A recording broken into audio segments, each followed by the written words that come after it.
13 सितंबर 2008 राजधानी दिल्ली में शाम का समय था। सूरज ढल रहा था और पूरा शहर अपनी हर रोज की तरह रफ्तार से दौड़ रहा था। सड़कों पर गाड़ियों का शोर था, बाजारों में वीकेंड की रौनक थी। करोल बाग से लेकर कनॉट प्लेस और ग्रेटर कैलाश तक लोग अपनी अपनी दुनिया में व्यस्त थे। कोई खरीदारी में लगा था तो कोई अपने परिवार के साथ बाहर सुकून के पल बिता रहा था। सब कुछ बिल्कुल सामान्य लग रहा था, लेकिन किसी को अंदाजा भी नहीं था कि अगले कुछ मिनटों में यही सुकून चीखों में बदलने वाला है, जिसकी गूंज सालों तक सुनाई देने वाली थी। शाम करीब 6 बजे करोल बाग की गफार मार्केट के भीड़ भाड़ वाले इलाके में एक जोरदार धमाका होता है। धमाका इतना भयानक था कि आसपास की दुकानों के शीशे चकनाचूर हो जाते हैं और पलक झपकते ही भीड़ भाड़ वाला इलाका तबाही के मंजर में बदल जाता है। जो लोग अभी कुछ सेकंड पहले हंस बोल रहे थे वो सड़कों पर लहूलुहान पड़े थे। किसी की मौके पर ही मौत हो गई, कोई दर्द से चीख रहा था तो कोई सड़क पर खून से सने कपड़ों में किसी अपने को पकड़ कर बैठा था। चारों तरफ चीखे, भगदड़ और धुएं का गुबार छा जाता है। देखते ही देखते मीडिया के कैमरास वहां पहुंच जाते हैं और लाइव कवरेज शुरू हो जाती है। पूरे देश की नजरें टीवी स्क्रीन पर टिक जाती है और हर तरफ डर और बेचैनी का माहौल बन जाता है। लेकिन ये तो सिर्फ शुरुआत थी। अभी लोग इस धमाके की खबरें देख ही रहे थे कि तभी कनॉट प्लेस के 12 खंबा रोड पर दूसरा धमाका होता है और वहाँ भी हर तरफ तबाही का मंजर छा जाता है।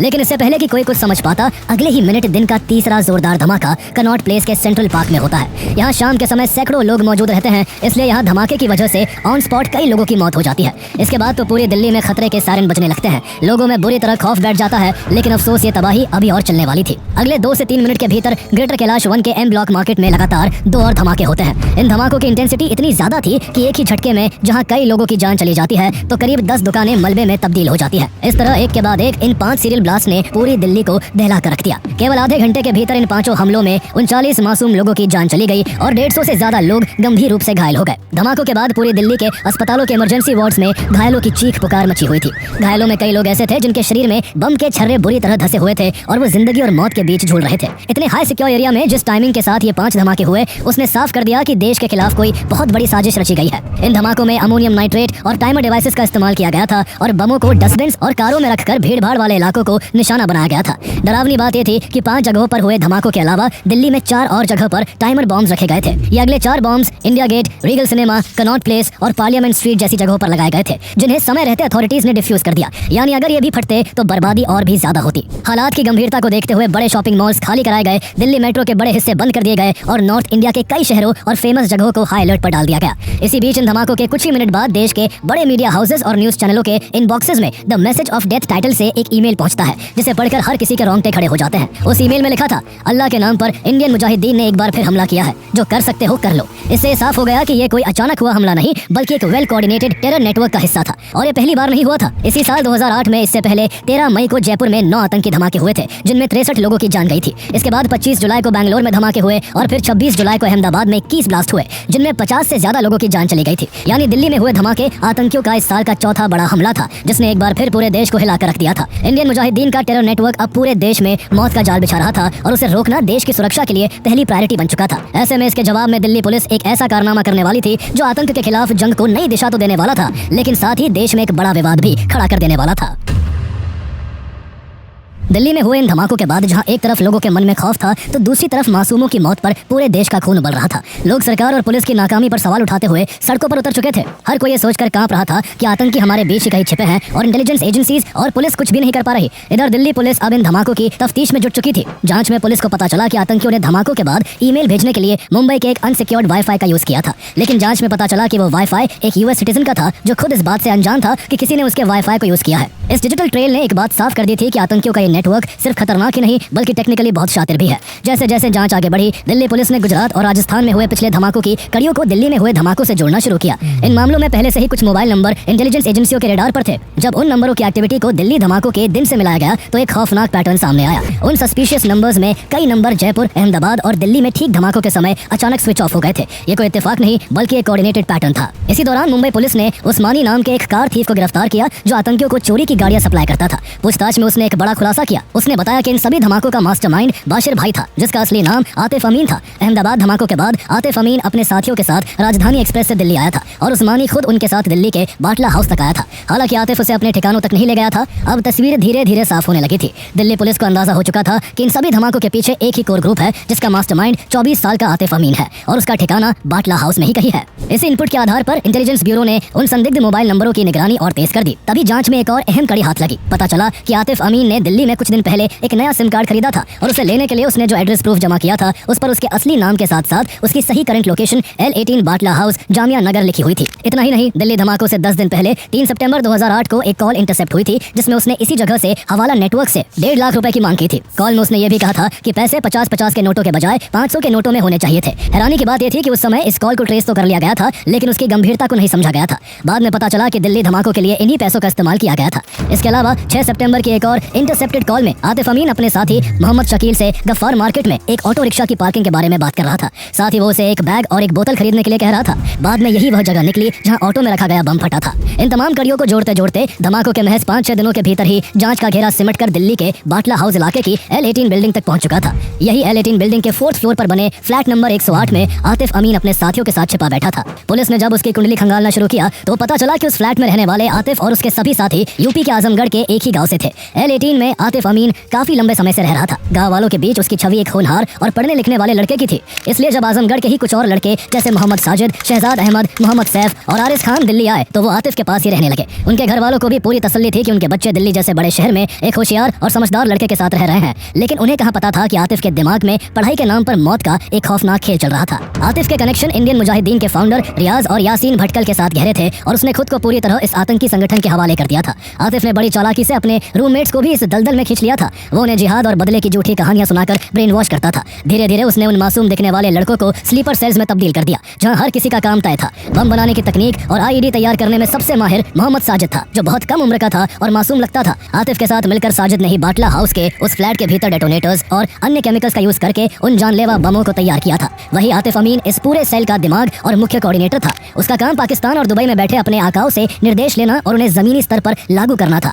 आतिफ ही फंड्स का इंतजाम करता था और वही तय करता था कि कौन सी जगह को निशाना बनाना है। बाकी लड़कों जैसे आरिस खान, शहजाद अहमद और मोहम्मद सैफ का काम शहर के चप्पे चप्पे की रेकी करना था। वो उन बाजारों में जाते थे जहां धमाके होने होते थे। वहां वो चेक करते थे कि कहां सीसीटीवी कैमरास कम है और किस जगह पर बम रखने से सबसे ज्यादा नुकसान होगा। हैरानी की बात यह थी कि उन सभी ने अपनी इस खूनी साजिश को पढ़ाई के पीछे छिपा रखा था। दिन में ये लड़के जामिया मिलिया इस्लामिया यूनिवर्सिटी में अपनी किताबों के साथ नजर आते जिससे उन पर किसी को शक नहीं होता था। लेकिन सूरज ढलते ही L18 के उनके फ्लैट के बंद दरवाजों के पीछे ये लोग स्लीपर सेल्स की तरह एक्टिवेट हो जाते थे। कोई टाइमर सेट कर रहा होता था तो कोई सर्किट जोड़ रहा होता था। आतिफ ने उन्हें इस तरह गुमराह किया था कि उन्हें लगता था कि वो किसी महान मकसद के लिए काम कर रहे हैं, जबकि असल में वो मासूमों के खून से अपने हाथ रंगने की तैयारी कर रहे थे। पुलिस के पास अब सारी जानकारी मौजूद थी और बस अब जरूरत एक्शन की थी। बॉम्बिंग्स के 5 दिन बाद 18 सितंबर की रात जॉइंट कमिश्नर करनाल सिंह को पुख्ता खबर मिलती है कि L18 में छिपे आतंकी अब वहां से भागने की फिराक में है। पुलिस के पास अब वक्त नहीं था क्योंकि अगर ये आतंकी एक बार उस घनी आबादी वाली गलियों में गायब हो जाते तो उन्हें दोबारा ढूंढ पाना नामुमकिन हो जाता। इसलिए फौरन इंस्पेक्टर मोहन चंद शर्मा की लीडरशिप में एक स्पेशल टीम तैयार की जाती है जिसमें SI रविंद्र त्यागी और हेड कांस्टेबल बलवंत सिंह समेत 7-8 पुलिस वाले शामिल थे।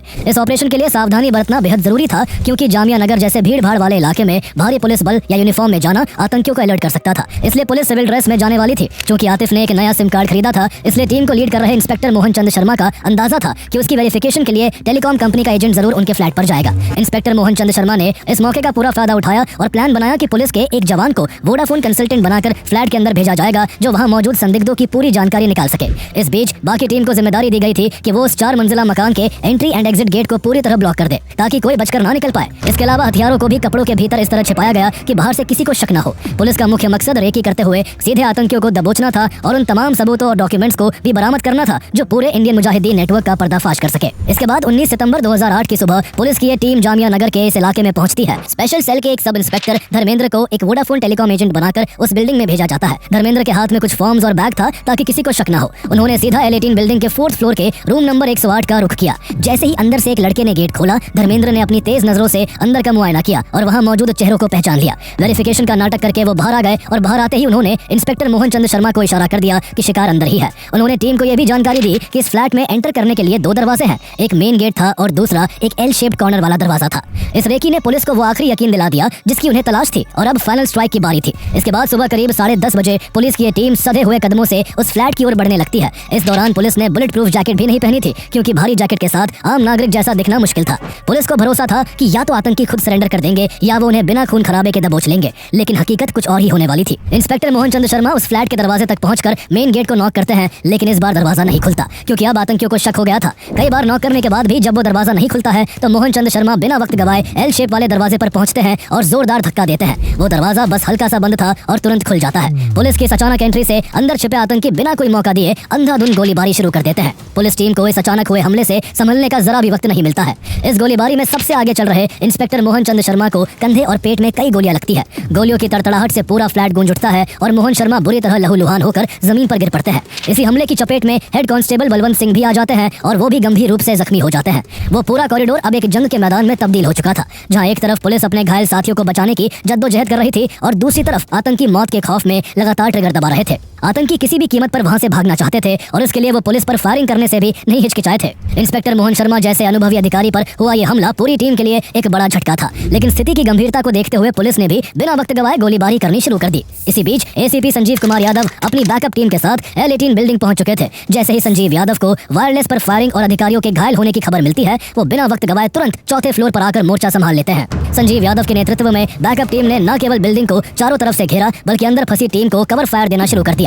भारी गोलीबारी के बीच उन्होंने लहूलुहान हालत में पड़े इंस्पेक्टर मोहन चंद शर्मा और हेड कांस्टेबल बलवंत सिंह को वहां से तुरंत अस्पताल की ओर रवाना किया। इसके बाद एसीपी संजीव यादव ने अपनी टीम को क्लियर इंस्ट्रक्शंस दिए कि कोई भी आतंकी बचकर नहीं निकलना चाहिए। इसके तुरंत बाद दोनों तरफ से गोलियों की ऐसी बौछार शुरू हुई कि बाटला हाउस की वो खामोश और तंग गलियां धमाकों और गोलियों की तड़तड़ाहट से गूंज उठी। करीब 20 मिनट तक चली इस भीषण मुठभेड़ में बारूद का धुआं और चीख पुकार चारों तरफ फैल गई थी। इस खूनी शूटआउट का अंत होते होते दो मेन आतंकी आतिफ अमीन और मोहम्मद साजिद ढेर हो चुके थे। इसी एनकाउंटर के दौरान मची अफरा तफरी और धुएं का फायदा उठाकर दो आतंकी शहजाद अहमद और आरिस खान वहां से निकलने में कामयाब रहे। वहीं एक और आतंकी मोहम्मद सैफ, जो मौत को सामने देख बुरी तरह डर गया था, बाथरूम में छिपा मिला और उसने सरेंडर कर दिया। मुठभेड़ के बाद जब गोलियों का शोर थमा तो स्पेशल सेल की टीम ने उस फ्लैट की तलाशी लेनी शुरू की, जिसे आतंकियों ने मौत की फैक्ट्री बना रखा था। उस छोटे से फ्लैट से जो कुछ बरामद हुआ, उसने इंडियन मुजाहिदीन के खतरनाक इरादों का पूरा कच्चा चिट्ठा खोल कर रख दिया। पुलिस को वहां से भारी मात्रा में एक्सप्लोजिव्स, डेटोनेटर्स, टाइमर सर्किट्स और बंदूकें मिली, जिनका इस्तेमाल अगले धमाकों की तैयारी के लिए किया जाना था। इसके अलावा कमरे के कोनों से कई सिम कार्ड्स, फेक आईडीज और मोबाइल फोन्स, लैपटॉप और पर्सनल डॉक्यूमेंट्स बरामद हुए, जिनसे आतंकियों के इंटरनेशनल कनेक्शंस का सुराग मिला। इसके अलावा नक्शे और डॉक्यूमेंट्स में जयपुर, अहमदाबाद, बैंगलोर और दिल्ली समेत उन सभी जगहों की निशानदेही थी जहां जहां इस साल इंडियन मुजाहिदीन ने हमले किए थे। चौंकाने वाली बात यह थी कि उनका अगला निशाना फिर से दिल्ली के व्यस्त बाजार थे। इन बरामदगी ने यह साबित कर दिया कि अगर पुलिस सही समय पर वहां नहीं पहुंचती तो राजधानी में एक और बड़ी तबाही मचनी तय थी। दिल्ली पुलिस के लिए यह एक बड़ी कामयाबी थी, लेकिन इसकी कीमत उन्हें अपने जाबाज इंस्पेक्टर मोहन चंद शर्मा को खोकर चुकानी पड़ी। आतंकियों ने उन पर इतनी सटीक फायरिंग की थी कि उन्हें बचाया नहीं जा सका और वो शहीद हो गए। ये सदमा कम नहीं था कि इस एनकाउंटर के लिए दिल्ली पुलिस की चारों तरफ बदनामी होने लगी। कांग्रेस, जिसकी दिल्ली और सेंट्रल दोनों जगह सरकार थी, वही इस कार्रवाई के लिए खुलेआम पुलिस पर उंगली उठाने लगी। कांग्रेस के सीनियर लीडर दिग्विजय सिंह ने खुलेआम इस एनकाउंटर को फेक एनकाउंटर बताते हुए जुडिशियल इन्वेस्टिगेशन की मांग कर दी। हाल ये था कि कांग्रेस लीडर सलमान खुर्शीद ने बाद में बताया कि एनकाउंटर में मारे गए लड़कों की तस्वीरें जब सोनिया गांधी को दिखाई गई तो वो फूट फूट कर रो पड़ी थी। इस मामले में समाजवादी पार्टी कांग्रेस से भी आगे निकल गई। समाजवादी पार्टी के बड़े नेता अमर सिंह ने न केवल इस एनकाउंटर को फेक बताते हुए इसे निर्दोष मुस्लिम स्टूडेंट्स की हत्या करार दिया, बल्कि उन्होंने ये तक कह दिया कि इंस्पेक्टर मोहन चंद शर्मा को भी खुद उनके ही साथी पुलिस वालों ने मारा है, ताकि एनकाउंटर रियल लगे।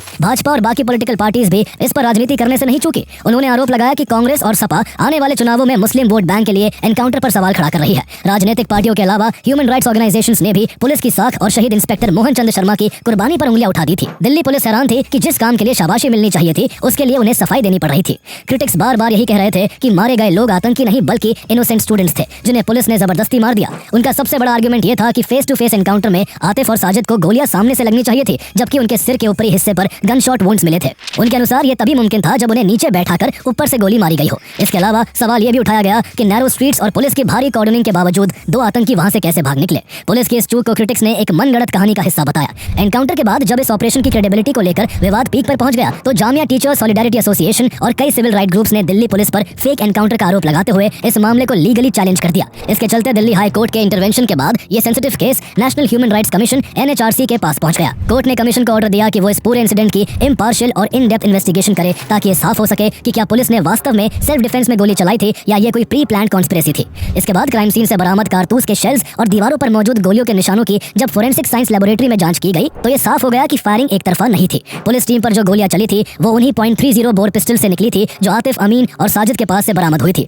एक्सपर्ट्स ने बताया कि छोटे कमरों और संकरी जगहों पर जब कोई झुककर या सीढ़ियों से नीचे की ओर फायरिंग करता है तो गोलियों का एंगल सिर के ऊपरी हिस्से पर आना एक नॉर्मल बात है। इसके बाद 2009 में सौंपी गई अपनी डिटेल्ड रिपोर्ट्स में NHRC ने दिल्ली पुलिस को पूरी तरह क्लीन चिट देते हुए स्पष्ट किया कि पुलिस टीम वहां आतंकियों को अरेस्ट करने के इरादे से गई थी, लेकिन अंदर से हुई हैवी फायरिंग के कारण उनके पास सेल्फ डिफेंस में जवाबी कार्रवाई करने के अलावा कोई ऑप्शन नहीं बचा। पहुंचा था। कमीशन के इस कंक्लूजन ने उन तमाम फेक एनकाउंटर के दावों की हवा निकाल दी और इस साबित कर दिया कि पुलिस का यह एक्शन देश की सिक्योरिटी के लिए एक मैंडेटरी स्टेप था। इस एनकाउंटर की ऑथेंटिसिटी का दूसरा सबसे बड़ा प्रमाण इंस्पेक्टर मोहन चंद शर्मा की शहादत और मेडिकल रिपोर्ट्स थी। इंस्पेक्टर शर्मा एनकाउंटर के दौरान सबसे आगे थे और उन्हें गोलियां भी गेट खोलने के बाद आगे से लगी थी। अगर पुलिस वालों ने ही उन्हें गोली मारी होती तो गोलियां पीछे से मारी गई होती। साथ ही टीम के हेड कांस्टेबल बलवंत सिंह को लगी गनशॉट इंजरीज भी ये साबित करती थी कि वो एक एक्टिव एनकाउंटर में इन्वॉल्व थे। इसके अलावा कोई भी डिपार्टमेंट अपने सबसे केपेबल और जाबाज ऑफिसर की जान किसी फैब्रिकेटेड स्टोरी को रचने के लिए दाव पर कभी नहीं लगाता। इन्वेस्टिगेशन के दौरान फ्लैट से बरामद डिजिटल और डॉक्यूमेंट्री एविडेंस ने भी इंडियन मुजाहिदीन के इस मॉड्यूल की पूरी पोल खोल दी। वहां से मिले नक्शों और कॉल लॉग से कंफर्म हो गया कि आतिफ अमीन अहमदाबाद और जयपुर धमाकों के समय उन शहरों में प्रेजेंट था। वहां से भारी मात्रा में एक्सप्लोजिव्स, टाइमर्स, डेटोनेटर्स और बंदूकों का मिलना इस बात का पक्का सबूत था कि वो फिर से राजधानी को दहलाने की तैयारी कर रहे थे। यहाँ तक कि धमाकों का मास्टरमाइंड आतिफ अमीन फेक डिग्रीज के सहारे जामिया मिलिया इस्लामिया में पढ़ रहा था और उसके पास अलग अलग नाम से कई आइडेंटिटी कार्ड्स थे। इन सभी एविडेंसेस ने इस बात को हर तरह से कंफर्म कर दिया कि वो सभी आतंकी थे और ये फ्लैट आतंकियों का एक सेफ हाउस था। दिल्ली हाई कोर्ट ने NHRC की रिपोर्ट को एक्सेप्ट करते हुए इस मामले में जुडिशियल प्रोब की मांग को ठुकरा दिया और पुलिस को क्लीन चिट दे दी। इस दौरान दिल्ली पुलिस एनकाउंटर के दौरान फरार हुए 2 और टेररिस्ट को ढूंढने में लगी हुई थी। भारी मशक्कत के बाद जहां पुलिस ने शहजाद अहमद को 2010 में तो वही आरिस खान को 2018 में अरेस्ट कर लिया। 30 जुलाई 2013 को दिल्ली की साकेत कोर्ट ने शहजाद अहमद को इंस्पेक्टर मोहन चंद शर्मा की हत्या का दोषी करार देते हुए लाइफ इंप्रिजनमेंट की सजा सुनाई। कोर्ट ने यह माना कि शहजाद ने पुलिस टीम पर गोलियां चलाकर उस शूटआउट में हिस्सा लिया था। शहजाद अहमद की 28 जनवरी 2023 को एम्स में इलाज के दौरान पैनक्रियाटाइटिस की बीमारी से मौत हो गई। इसके अलावा आरिस खान पर अलग से ट्रायल चलाया गया और 2021 में साकेत कोर्ट ने उसे इंस्पेक्टर मोहन चंद शर्मा की मौत का दोषी मानते हुए डेथ सेंटेंस सुनाई। हालांकि अक्टूबर 2023 में दिल्ली हाई कोर्ट ने उसकी सजा को लाइफ इंप्रिजनमेंट में बदल दिया। वही एक आरोपी जिया उर रहमान को एनकाउंटर के बाद आतंकियों को पनाह देने और इंडियन मुजाहिदीन से जुड़े होने के आरोप में गिरफ्तार किया गया था, लेकिन दिल्ली की एक कोर्ट ने उसे टेक्निकल ग्राउंड्स पर बरी कर दिया। इस तरह बाटला हाउस केस की लीगल बैटल काफी लंबी चली, जिसने ये साफ कर दिया कि बाटला हाउस एनकाउंटर कोई रची हुई स्क्रिप्ट नहीं बल्कि आतंक के खिलाफ लड़ी गई एक लड़ाई थी जिसे पुलिस वालों ने अपनी जान हथेली पर रखकर लड़ा था। बाटला हाउस एनकाउंटर भारत में आतंकवाद के खिलाफ एक मील का पत्थर साबित हुआ, क्योंकि इसके बाद से इंडियन मुजाहिदीन का डाउनफॉल शुरू हो गया। जहां इंडियन गवर्नमेंट ने इसे भारत में हमले करने और पाकिस्तान के आतंकी संगठन लश्कर-ए-तैयबा से लिंक्ड होने के कारण एक टेररिस्ट ऑर्गेनाइजेशन घोषित कर दिया, तो वही यासिन भटकल और अब्दुल सुभान कुरैशी जैसे इसके को-फाउंडर्स गिरफ्तार कर लिए गए। इसके बाद जिस पुलिस पर फर्जी एनकाउंटर के आरोप लग रहे थे उसे इस मिशन की सफलता और टीम के इंडोमिटेबल करेज को हाईएस्ट ऑनर से नवाजा गया। इंस्पेक्टर मोहन चंद शर्मा को पोस्ट्यूमस इंडिया के highest peace time gallantry award Ashok चक्र से सम्मानित किया गया। इसके अलावा रविंद्र त्यागी और संजीव कुमार यादव समेत कई पुलिस अफसरों को भी उनकी असाधारण बहादुरी के लिए presidents police medal for gallantry से नवाजा गया। 2019 में इस पूरे मामले पर बाटला हाउस नाम से एक फिल्म बनी जिसमें इस पूरे एनकाउंटर और इससे जुड़ी कंट्रोवर्सी को